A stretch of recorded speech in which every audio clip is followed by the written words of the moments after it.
Hi everyone. What up? Why do I keep saying that? Can I just film for once? What is up, you guys? I know I have been MIA for a long time. I've just been working on myself, you know, diving into self-development, figuring out who I truly am, and just working on myself, making myself a better person so I can show up 100% for you guys and for myself and everyone around me.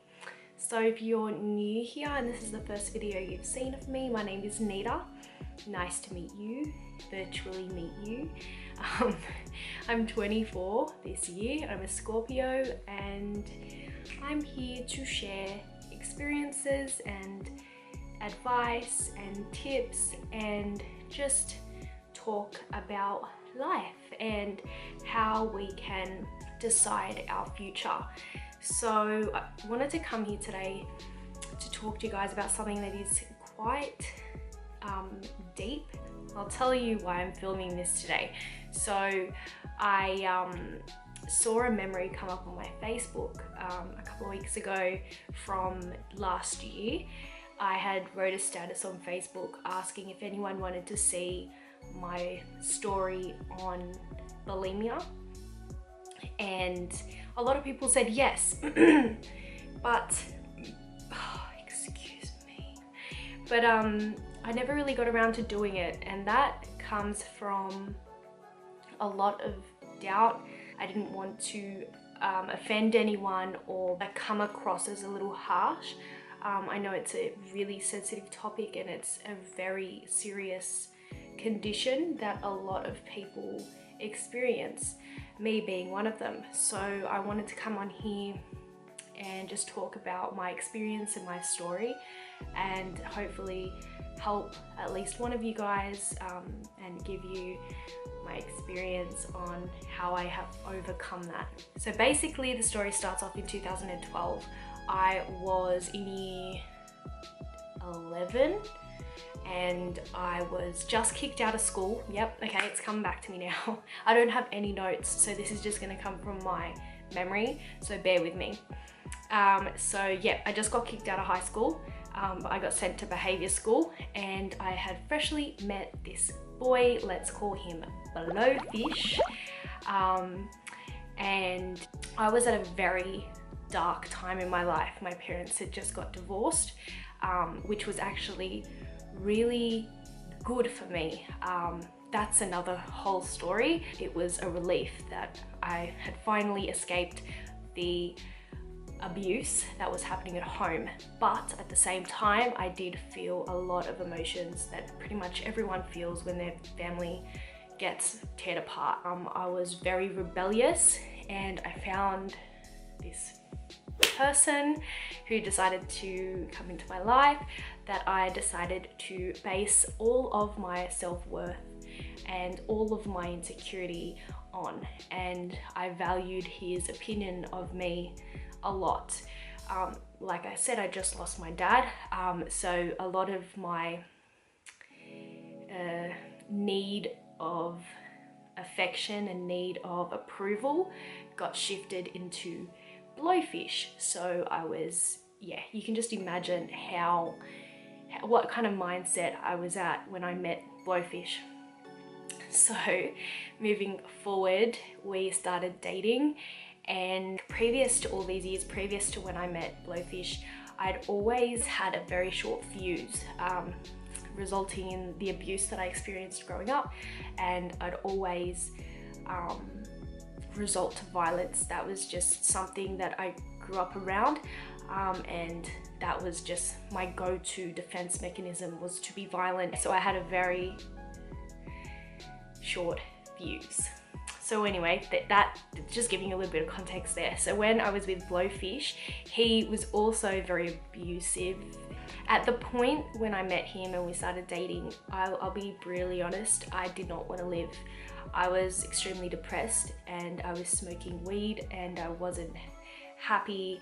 I just hated my life. There was so many things that happened prior to me meeting him that just, by the time I met him, and I'm 15, 16 at this point, like I had just given up on the world, basically. I started to realize that every time I had a fight with him, with Blowfish, or with anyone for that matter, I'd get sick. And what I mean by sick is I started to vomit. I never thought anything of it. I thought this was normal. You know, when I was growing up, my mum had a stomach bug for a period of time, and every time we ate Lebanese food every Sunday at our favorite restaurant, she would go to the bathroom and vomit. But she had a stomach bug, so when I was vomiting every time I was sad, I didn't think it was anything bad. I just thought, oh, like I must just be sick or whatever. But then it became such a habit. Every single time I cried or I'd get upset, I'd resort to running to the bathroom to vomit. And I remember this one specific day after dinner, I was at his house and his grandmother said something to me that really upset me. And as soon as we finished dinner, I got up and I ran straight to the bathroom. Anyway, his cousin lived with us and she asked me, why do you vomit after every time you eat? And I was like, I don't. And she's like, what do you do? Like, do you stick your finger down your throat every time you eat? And I was like, no, because at that point, no, I wasn't. It was an automatic thing. Like I said, it became a habit that I unconsciously built and I didn't know how to stop it. I just thought, oh, okay, that's just what I do. Every time I eat, every time I get upset, I vomit. It's just a thing. Yeah, so as soon as she pointed that out, it kind of gave me this unconscious tick in my brain to think, wait a second, she's right. Every time I do eat, I vomit.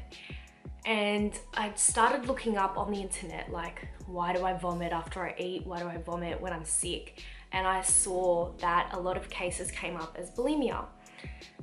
But from my experience and my knowledge growing up, I thought bulimia was you're purposely sticking your finger down your throat because you want to be skinny.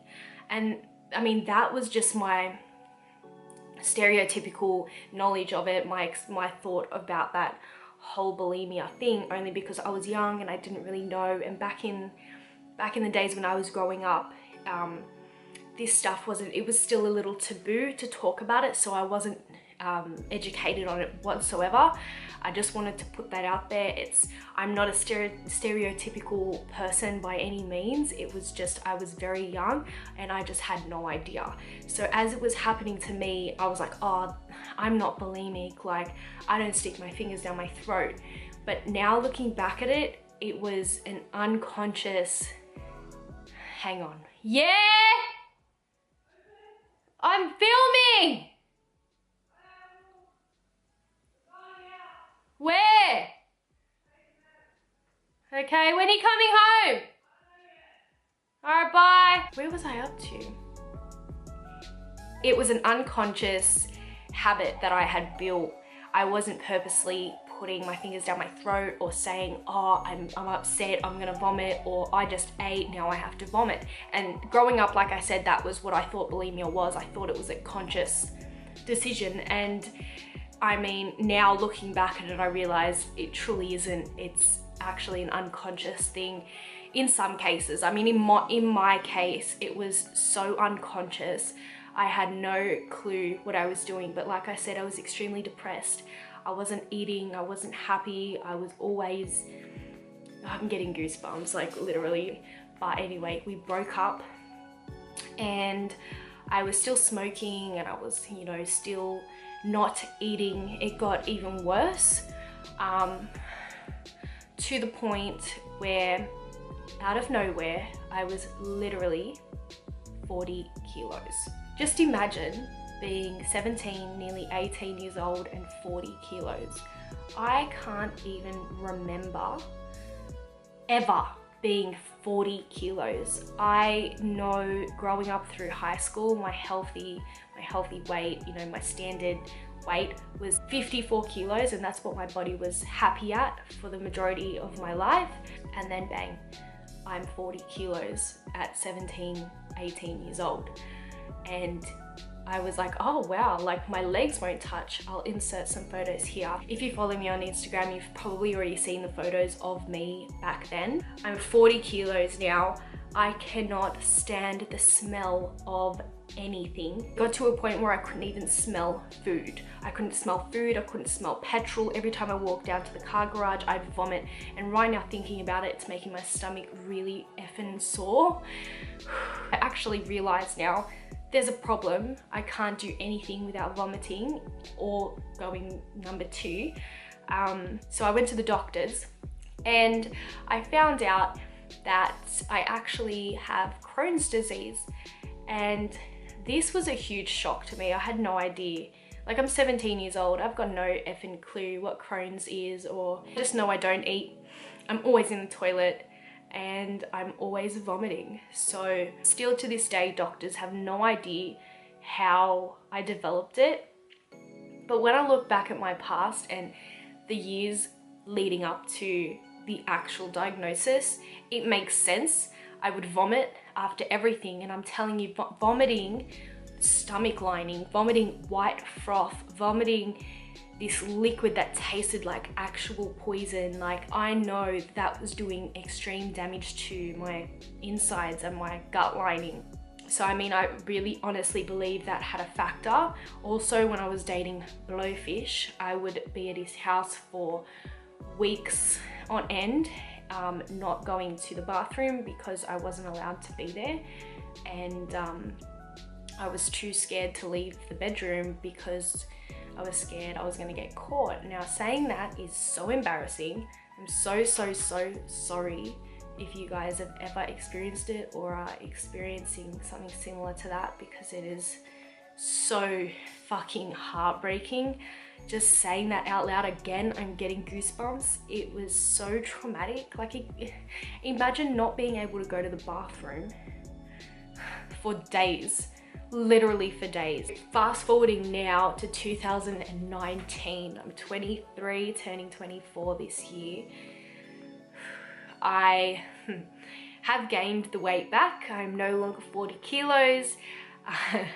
I am the heaviest I have ever been in my entire life, but I can honestly say with my heart, truly, honestly, I am so happy inside. And I know we go through stressful situations and times we feel down and times we feel depressed, but I'm telling you now, I don't experience any vomiting at all now. And I know that my brain has forced, like, I have consciously, to the point where now it's unconsciously, trained my body not to vomit. And I'm telling you, as I was going through my Crohn's the first few years, I would shit and vomit at the exact same time, and it was uncontrollable. That flare-up was the worst experience I ever had experienced. It was so bad. I was literally in hospital every week.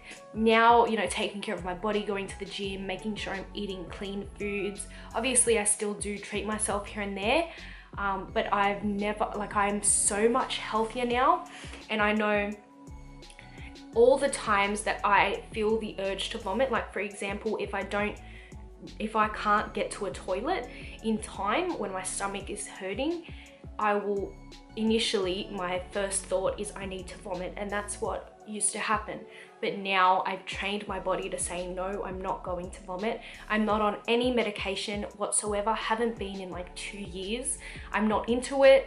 I'm not about to take steroids for the rest of my life to suppress stomach pains and irritable bowel. I'm trusting the process of taking care of myself and making sure my mind is healthy. And I know for a fact that a lot of it had to do with how I treated my mind. If you guys are experiencing something similar to that or have in the past, just know that, I mean, it gets better, and it gets better as you take care of your mind. It is so important to take care of your mind, even if you're aware or unaware of it.